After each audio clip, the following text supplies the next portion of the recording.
Geger warga satu kampung di Garut ditagih hutang, padahal mereka mengaku tak pinjam uang.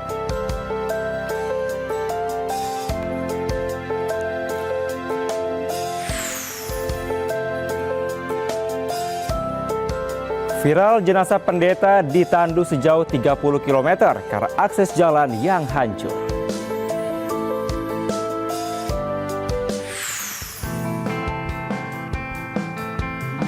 Indonesia tampil memukau dalam ajang pencarian bakat di Amerika Serikat.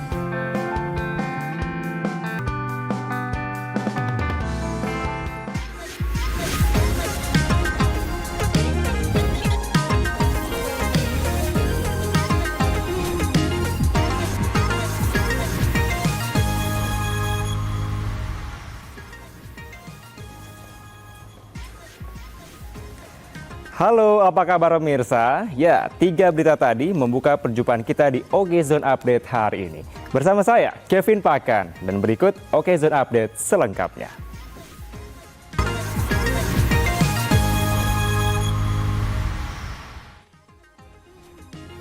Ya pemirsa, kita awali OK Zone Update hari ini dengan informasi di mana modus pencurian dari geser tas yang dialami oleh seorang perempuan di kafe di kawasan Blok M, Jakarta Selatan. Aksi pelaku terekam kamera CCTV dan viral di media sosial.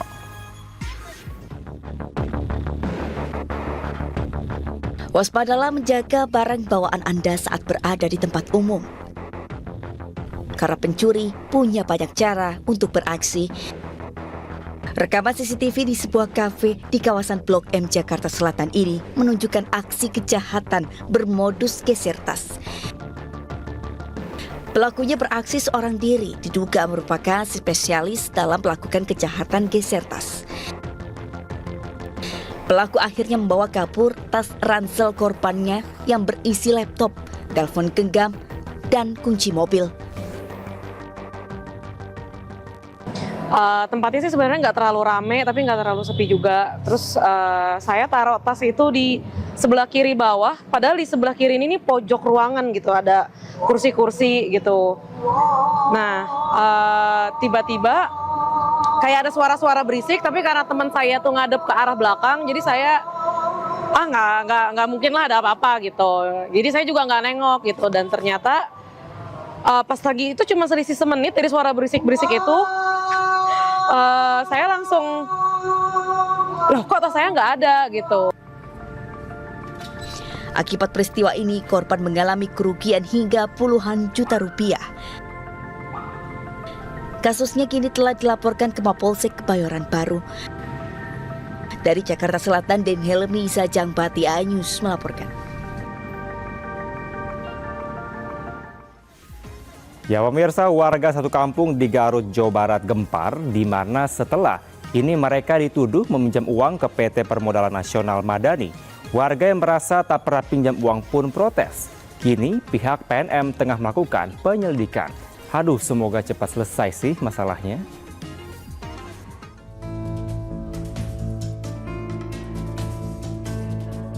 PT Permodalan Nasional Madani atau PNM Cabang Garut akan memverifikasi 400-an warga desa Sukabakti, Kecamatan Tarogong Kidul, Garut yang mendadak punya utang dan dirugikan dalam kasus pinjaman fiktif. Verifikasi dilakukan untuk memastikan warga menjadi korban atau tidak, termasuk apakah menjalani survei awal sebelum pengajuan pinjaman. PNM Pusat pun tengah melakukan pemeriksaan internal. Jika dari investigasi terbukti ada keterlibatan pihak internal, maka sanksi akan dijatuhkan mulai dari surat peringatan, pemecatan maupun sanksi lain. Warga ditagih pinjaman fiktif bervariasi mulai dari ratusan ribu hingga 2 juta rupiah. Hingga kini Permodalan Nasional Madani dan polisi belum bisa memastikan nilai kerugian lantaran pemeriksaan masih berjalan. Kita sedang melakukan verifikasi dulu Pak, berapa jumlah korban yang merasa dirugikan itu Pak. Nah kemarin udah aparat sama kepolisian dan segala macam, kita siap bertanggung jawab apapun. Buka di Polres, hal ini masih terus dilakukan pendalaman terkait dengan berapa jumlah pasti korban maupun pihak yang dirugikan. Sampai dengan saat ini kami masih menunggu pihak-pihak yang akan melaporkan kepada kami, pihak kepolisian. Polres Garut telah membuka posko pengaduan bagi masyarakat yang merasa dirugikan dengan pinjaman fiktif. Sebelumnya ratusan warga satu kampung di Kabupaten Garut mendadak punya hutang. Warga tiba-tiba ditagih hutang padahal tidak pernah meminjam. KTP dan dokumen pribadi warga diduga dicatut dan disalahgunakan. Dari Garut, Jawa Barat, Iis Solihin, iNews melaporkan. Ya pemirsa, rusaknya fasilitas umum tak hanya berimbas pada mereka yang masih bernafas. Jenazah selatan ini harus jauh 30 km menuju kampung halamannya. Jenazah ditandu karena akses jalan menuju kampung halamannya rusak parah dan berlumpur. Ini satu jalan yang ada di Seko.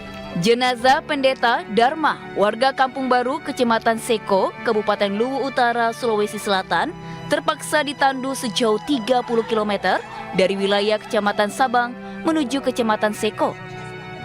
Sejumlah kerabat dan warga kesulitan membawa jenazah karena buruknya infrastruktur jalan. Jalan yang dilalui sudah berupa kubangan lumpur yang cukup dalam. Tidak hanya itu, warga ikut menyeberangkan jenazah melalui aliran sungai dengan arus deras karena tidak memiliki akses jembatan.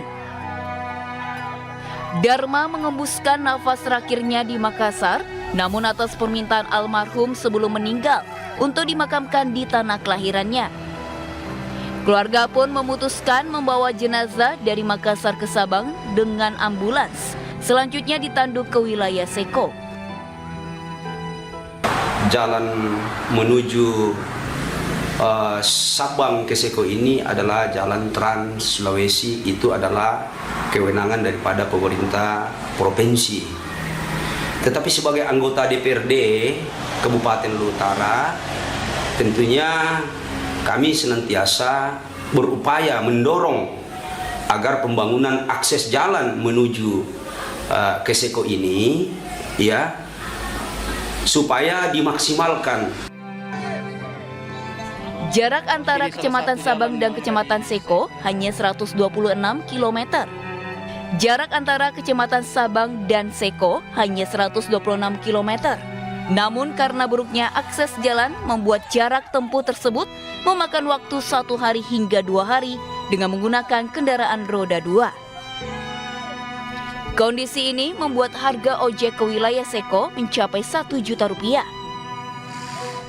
Dari Kabupaten Luwu Utara, Sulawesi Selatan, Nasruddin Rubak melaporkan.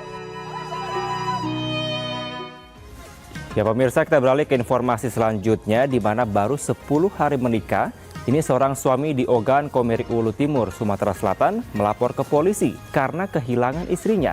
Pengantin wanita hilang saat ke rumah orang tuanya di Palembang. Kok bisa?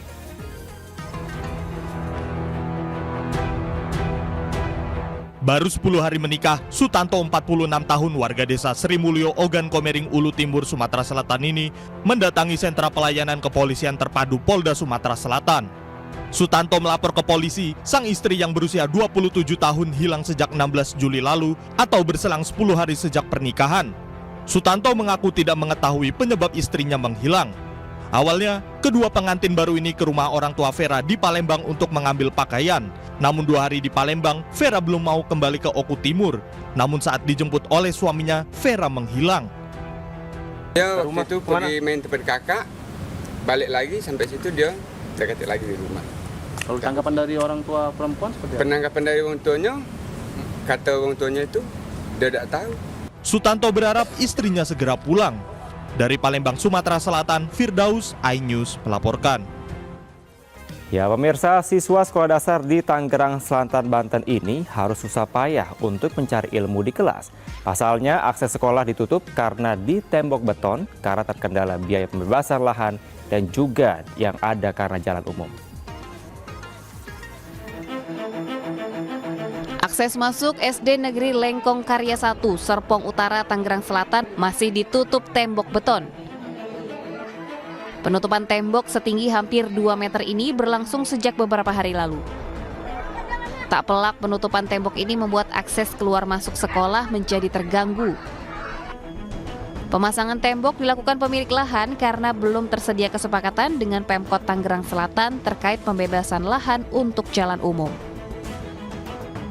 Sementara Pemkot Tangerang Selatan menyiapkan solusi dengan menggeser akses masuk sekolah dan akan membeli lahan baru di sebelah gerbang sekolah yang ditutup.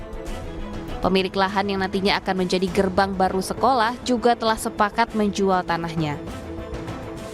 Dari Tangerang Selatan, Banten, Faisal Rinaldi Iriansyah, iNews melaporkan. Ya pemirsa, usai jeda ada informasi terkait penyanyi Cakrakan mengikat keempat juri dalam ajang American Got Talent. Jangan kemana-mana, sesaat lagi hanya di OK Zone Update. Masih di OK Zone Update pemirsa, dan saya ajak Anda untuk melihat bagaimana berita ini bisa bikin kita gemas. Gimana tidak pemirsa, ada puluhan balita saling adu keberanian dalam kompetisi push bike yang ada atau digelar di kawasan Kuta, Badung, Bali. Penasaran melihat tingkat lucu mereka? Yuk kita lihat liputannya.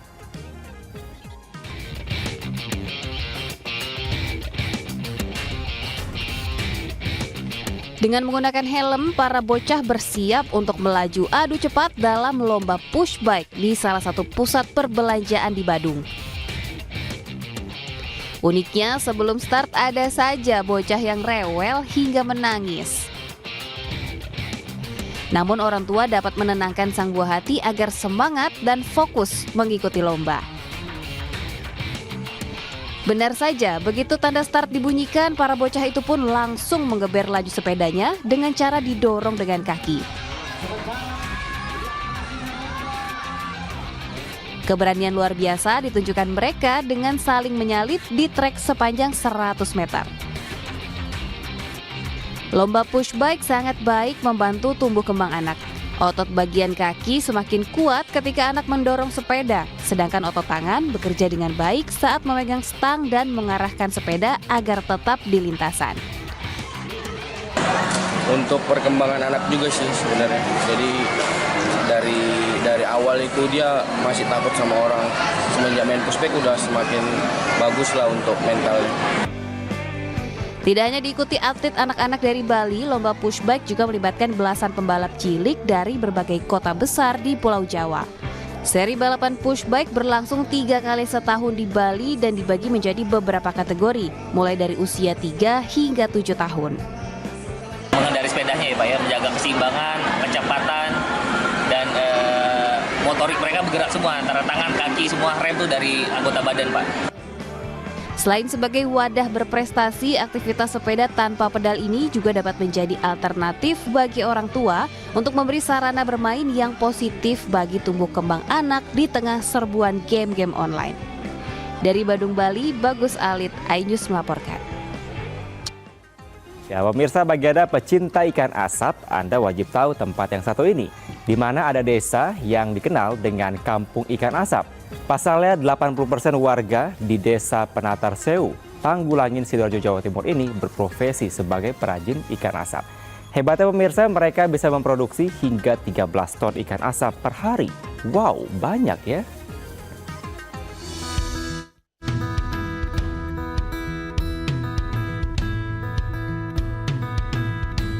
Inilah suasana kampung ikan asap yang ada di desa Penatar Sewu, Tanggulangin, Sidoarjo, Jawa Timur.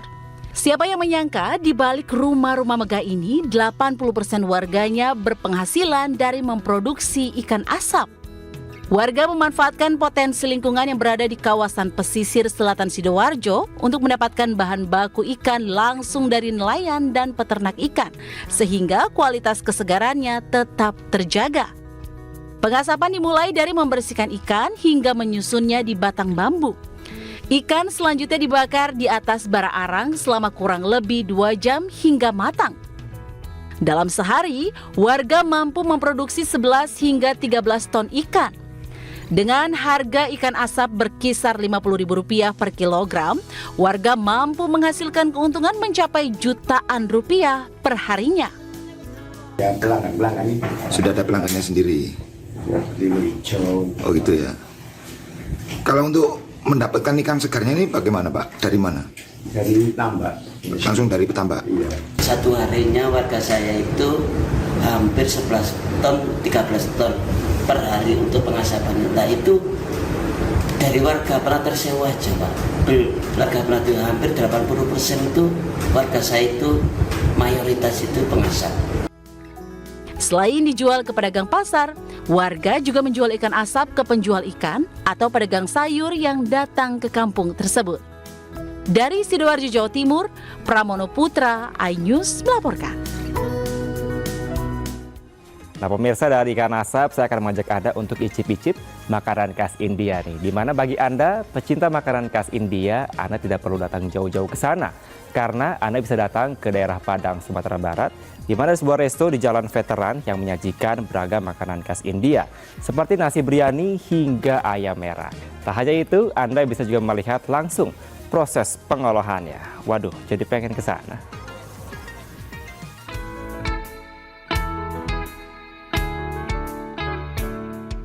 Sebuah resto di Jalan Veteran, Kecamatan Padang Barat, Kota Padang, Sumatera Barat, selalu ramai pengunjung. Beragam inovasi olahan menu khas India yang dikolaborasikan dengan makanan khas Melayu tersaji menarik. Seperti martabak mozzarella ini, diolah dari campuran daun bawang, cabai hijau, bawang bombay, telur, serta kari daging sapi, dimasak dengan adonan roti dan dipanggang bersama lapisan keju mozzarella. Perpaduan aroma khas rempah dengan legitnya keju mozzarella dijamin membuat lidah tak berhenti bergoyang. Tak kalah nikmatnya nasi biryani chicken 65 atau ayam merah, serta nasi goreng kari kambing.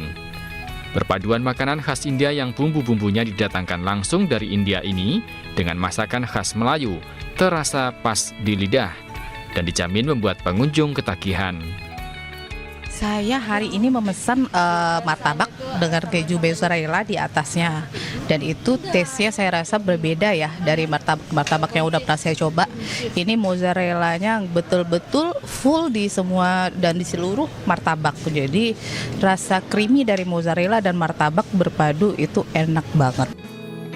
Selain menikmati kelezatan makanan dengan bahan-bahan berkualitas, pengunjung juga bisa menyaksikan langsung proses pengolahan dan penyajiannya yang higienis. Untuk India Gate sendiri memang menunya otentik Indian food ya Bang. Jadi di sini tuh kita bisa nyobain yang namanya nasi biryani, chicken warawal, chicken tandoori, terus ada martabak India juga, di mana customer tuh nggak bisa nyari di tempat lain gitu. Nah, jika Anda penggemar makanan khas India dan tengah berkunjung ke Kota Padang, tak ada salahnya untuk mencicipi kelezatan olahan khas India yang satu ini.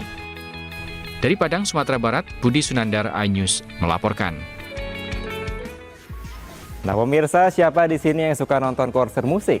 Nah Okezone punya gelaran acara musik yang seru nih, di mana rutin diadakan setiap hari Jumat malam di Sarinah, Jakarta. Musisi terbaik siap menghibur Anda dengan lantunan suara indah mereka. Yang menariknya pemirsa, ini akan ditunjukkan dan juga dapat dinikmati secara langsung dan juga secara gratis. Pengen nggak ke sana?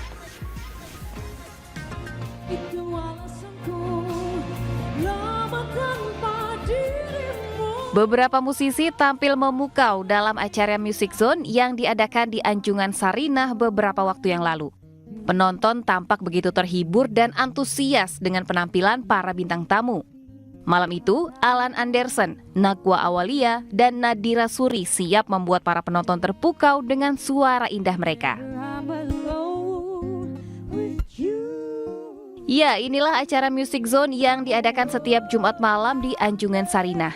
Acara yang dulunya bernama Global Musikustik itu kini hadir dengan wajah baru dan berganti nama menjadi Music Zone. Acara ini menampilkan para musisi terbaik tanah air. Tak hanya itu, berbagai hadiah menarik juga dibagikan untuk mereka yang hadir langsung di Anjungan Sarinah. Mulai dari produk hingga voucher ratusan ribu rupiah. Minggu ini akan ada Unity dan Vers yang siap menghibur Jumat malam Anda di Anjungan Sarinah, Jakarta mulai pukul 4 sore waktu Indonesia Barat. Selain dapat dinikmati secara langsung, penonton juga dapat menikmatinya di berbagai platform Okezone. Bisa lewat live streaming di portal okezone.com atau mendengarkannya di Okezone Radio setiap minggunya lewat frekuensi 88,4 FM Jakarta dan 89,7 FM Bandung. Jangan lupa nonton ya.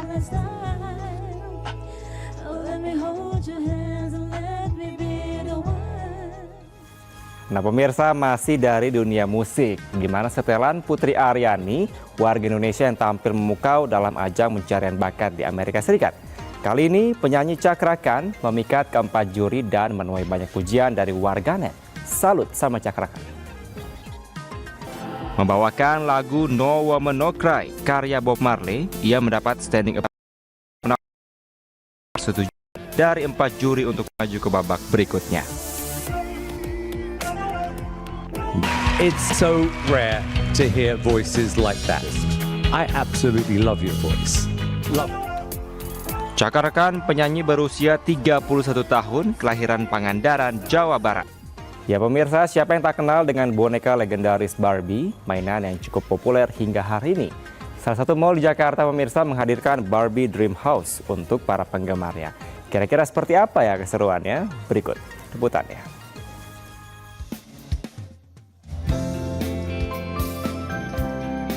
Inilah keseruan saat berkunjung ke Barbie Dream House di Neo Soho, Central Park, Jakarta Barat.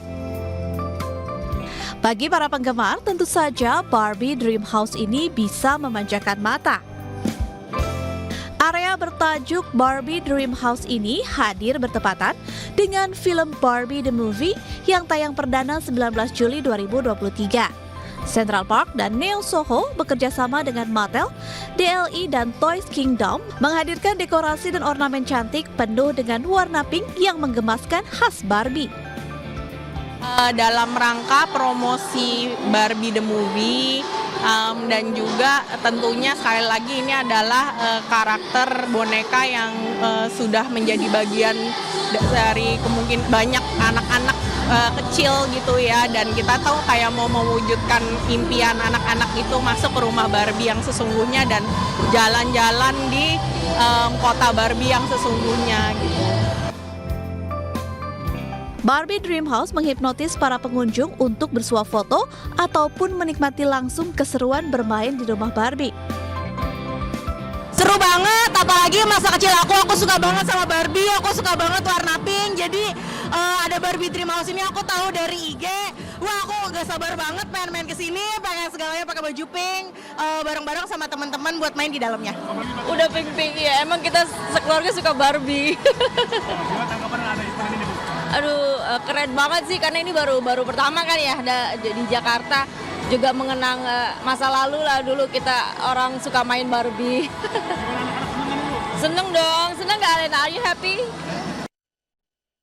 Selain Barbie Dream House, di sini juga menghadirkan aktivitas lainnya seperti beauty workshop with SK dan juga Barbie DJ yang akan menyemarakan suasana saat para penggemar bermain dan bersenang-senang di area Barbie the Movie. Barbie Dream House ini akan digelar hingga 6 Agustus mendatang. Dari Jakarta, Indra Setiabudi, iNews melaporkan. Pemirsa, berita tadi menutup perjumpaan kita hari ini di Okezone Update. Saya Kevin Pakan pamit, terima kasih, sampai jumpa, see ya.